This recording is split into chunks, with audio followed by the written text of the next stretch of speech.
Boa noite. Gostaria de falar a respeito de um homem na Bíblia com influência.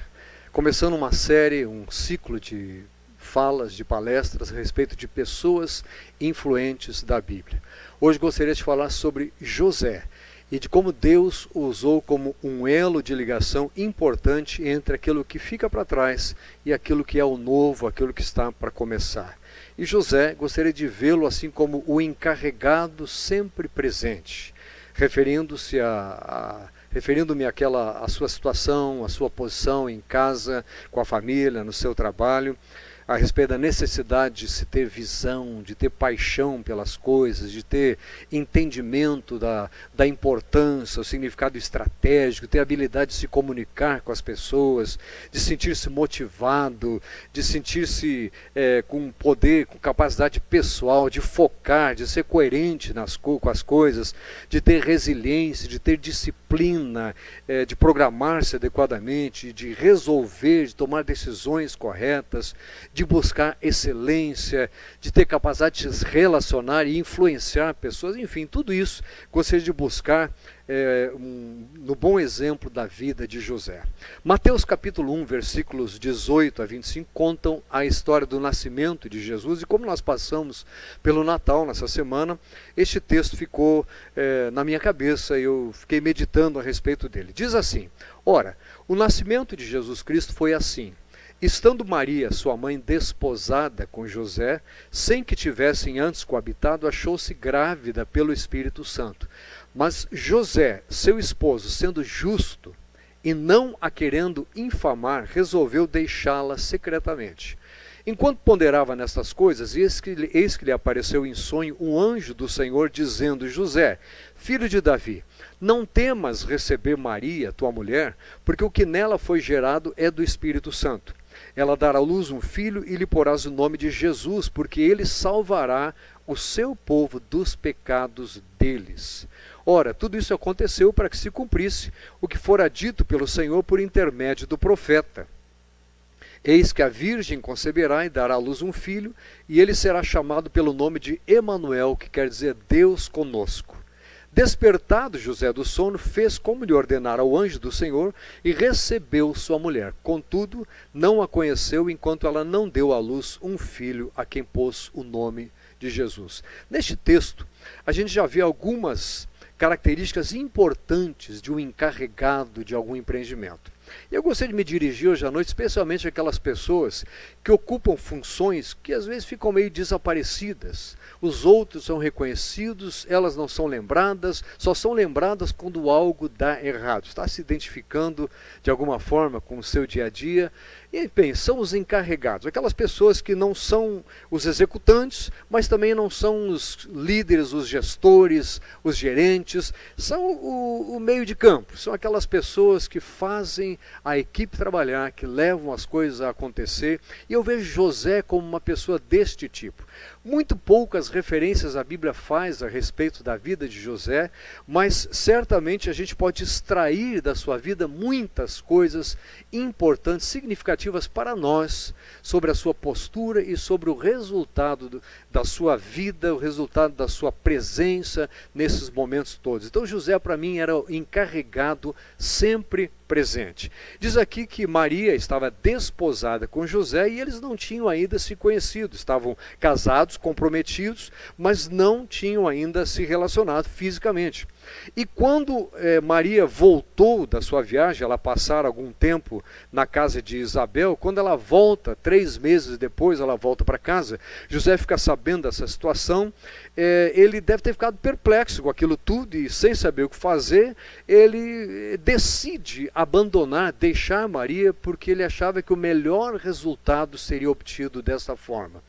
Nós que às vezes temos funções de encarregado, precisamos estar preparados para assumirmos a responsabilidade, tanto nas horas da execução, quanto nas horas em que as coisas não vão muito bem. Somos responsáveis por conduzir o grupo, por fazer as coisas acontecerem, e José estava preparado para assumir a responsabilidade, e ele achava que deixando a sua esposa, isso causaria o menor prejuízo possível. Ela seria difamada, porque diz a Bíblia que ele não queria que ela fosse infamada, que recebesse infâmia ou uma má fama sobre a sua vida, que ela não fosse tratada dessa forma. A lei era dura quando essas coisas aconteciam, e ele então decide deixar a sua esposa.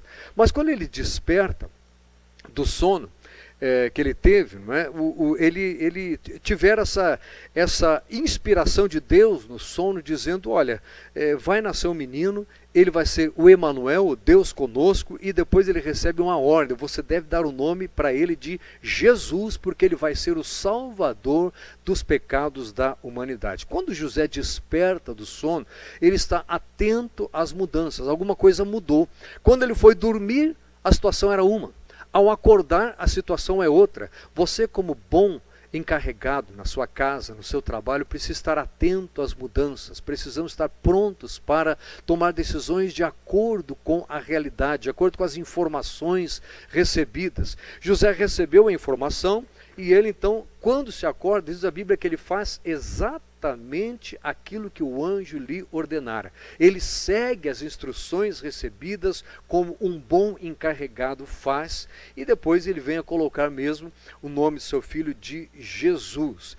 Ele sabe proteger o seu grupo, proteger aqueles por quem ele é responsável. Ele é um homem bom, ele é um bom exemplo. Todo bom encarregado deve ser sempre um bom exemplo. Ele sabe manter um segredo, ele sabe trabalhar com essas informações todas. Enfim, como eu ia dizendo, muito pouco se fala a respeito dele. Aliás, ele mesmo não fala nada, não há nenhum registro sobre algo que ele tenha falado, mas ele sempre estava lá presente, assumindo as suas responsabilidades e sabendo reconhecer as diferenças, os méritos, a capacidade e o lugar de cada um. Veja só, ele foi, por exemplo, com Maria a Belém, estava com ela.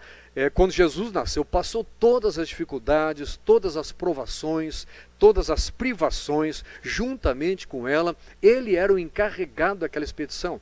Todas as dificuldades durante a mudança, durante a viagem, todas as dificuldades na hora de achar lugar para sua esposa ter o seu filho, o seu bebê. Enfim, José estava ali junto, assumindo as suas responsabilidades e não simplesmente observando para ver o que é que iria acontecer.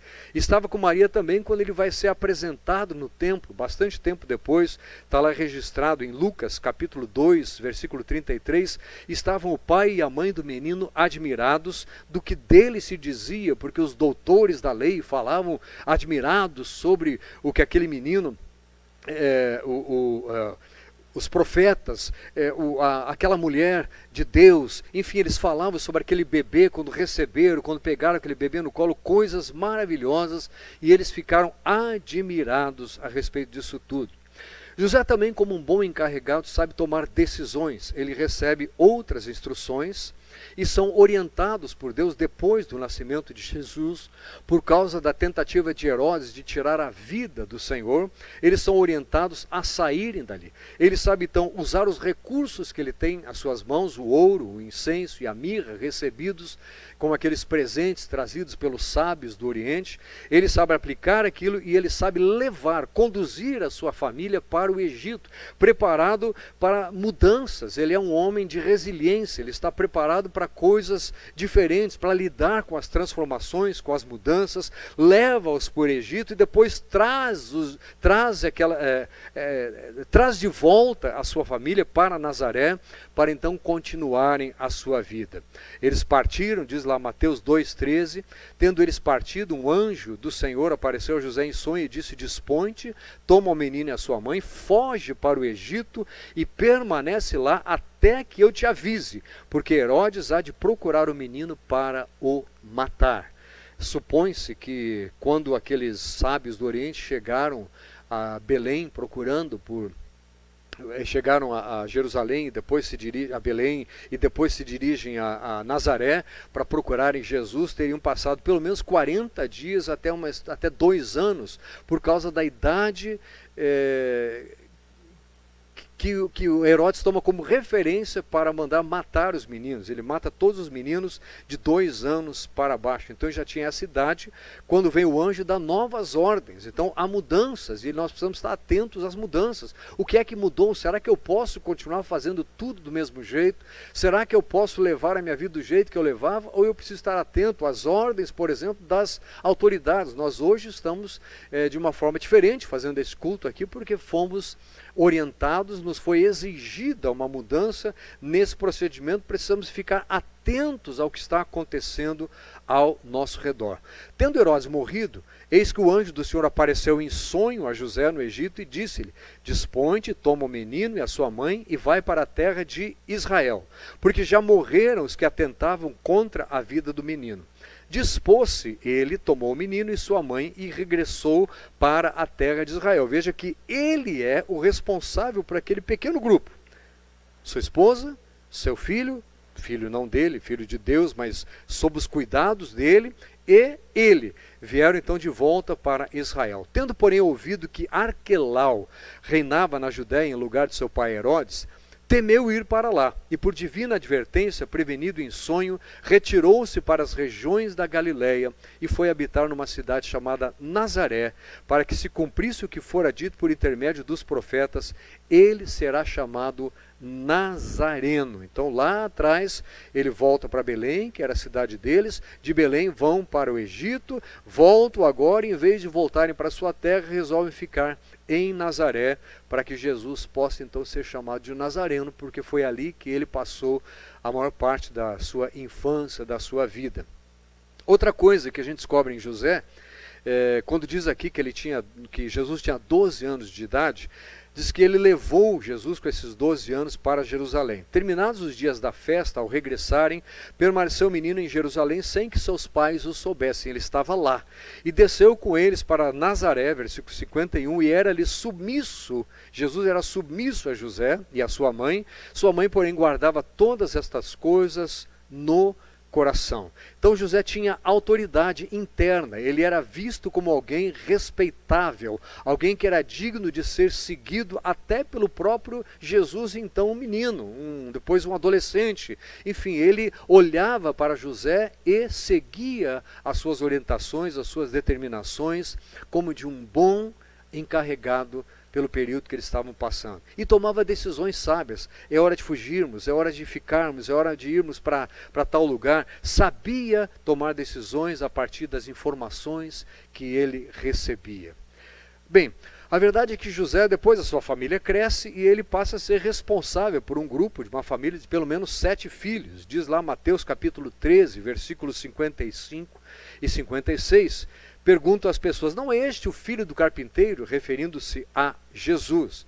Não se chama a sua mãe Maria e os seus irmãos Tiago, José, Simão e Judas? Não vivem entre nós todas as suas irmãs? De onde vem, pois, tudo isso? Então, pelo menos eram estes 4 irmãos, mas no mínimo, como eram suas irmãs, no mínimo 2, então seriam 6, mais a sua mãe, 7 pessoas era o grupo. Eu não sei qual é o tamanho do grupo pelo qual você é responsável. Eu sei que você é responsável por algum grupo. E precisa aproveitar essas oportunidades que a Bíblia lhe dá de aprender características importantes na vida de um líder, ainda que ele seja aquela pessoa que desaparece, que não é conhecida, que não é quem entra, quem fica em evidência, mas que tem uma responsabilidade grande, tremenda nas suas mãos. Certamente ele deve ter sido um bom homem, um bom exemplo a ser seguido, porque Deus o escolheu para ser o pai adotivo do próprio Filho de Deus. Supostamente, José morreu na infância, ou nesse período da adolescência de Jesus, antes, portanto, de Jesus iniciar o seu ministério público. Há um versículo que pode dar a entender que talvez ele estivesse vivo ainda, Mateus 13, 55 e João 6, 42, quando ele fala assim: não é este o filho do carpinteiro? Talvez se refira ao fato de eles conhecerem José, o carpinteiro, ainda vivo. Na outra passagem, João diz: não é este Jesus, o filho de José? Acaso não lhe conhecemos o pai e a mãe? Como, pois, agora diz: desci do céu? Então, nós conhecemos o pai dele. Talvez talvez isso seja uma alusão a que José ainda estivesse vivo. Mas na crucificação de Jesus, certamente José já não estava mais com eles e Maria estava só. Ele deve ter morrido então, pelo menos antes da crucificação de Jesus. Caso contrário, Jesus não teria confiado os cuidados da sua mãe ao seu discípulo João, quando ele diz: Maria, eis aí o teu filho, João, eis aí a tua mãe, querendo dizer, continuem a vida, cuidem um do outro, de certa forma até aproveitando aquilo que ele aprendera com o próprio José durante a sua caminhada de vida. Eu gostaria de, antes de encerrar esta mensagem, orar com você que está em casa e que se identificou com alguma destas coisas. Veja que não há uma palavra mencionada de José. Não há nenhum milagre atribuído a ele, não há nenhuma pregação que ele tenha feito, não há nenhuma menção de palavras de sabedoria que ele tenha usado durante a sua vida, mas ele foi usado por Deus como um elo de ligação, como alguém importante, porque Deus estava para realizar grandes coisas a partir da passagem de um período antigo a um período novo. Todos nós somos passagem de algo que estava para trás, que fica para trás, para algo que está por vir. De algo que fica para algo que está por vir. O que será que vem a partir da sua vida, a partir da sua atitude de obediência, de fazer o que Deus quer que você faça? Vamos tomar de José o exemplo a ser seguido nesse sentido. O anjo falou, no caso a palavra de Deus falou comigo, vou cumprir à risca aquilo que Deus falou comigo, na certeza de que, em eu obedecendo a Deus, do jeito que Ele disse que eu deveria fazer, Deus vai poder continuar a sua obra na minha casa, na minha família, na minha vizinhança, na minha cidade e, por que não dizer, no mundo aonde eu vivo. Faça, cumpra o seu papel.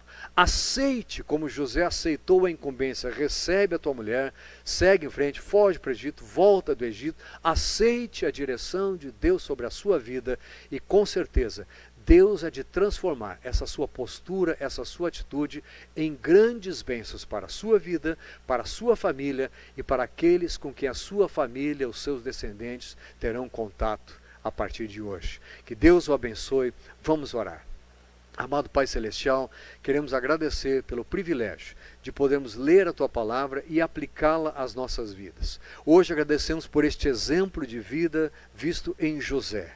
Obrigado, Senhor, porque nós podemos também aceitar a incumbência que temos, aceitar a tarefa, o papel que temos que exercer e aceitar que o façamos de acordo com a Tua vontade, seguindo a Tua direção, fazendo da maneira que Tu queres que façamos. Dá-nos sabedoria, poder e graça para podermos seguir em frente, fazendo assim o tempo todo aquilo que é da Tua vontade, para que a Tua vontade permaneça, para que a Tua vontade seja executada na vida de todas as pessoas com quem temos tido e ainda vamos ter contato.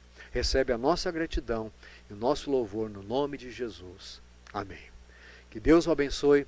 Até o nosso próximo encontro. Fique seguro na sua casa, que Deus guarde a sua vida, guarde a sua família, faça o que você tem que fazer, exerça as suas atividades com todos os cuidados que estão sendo sugeridos, mas viva na presença do Senhor, faça aquilo que o Senhor quer da sua postura, da sua disposição. Deus o abençoe.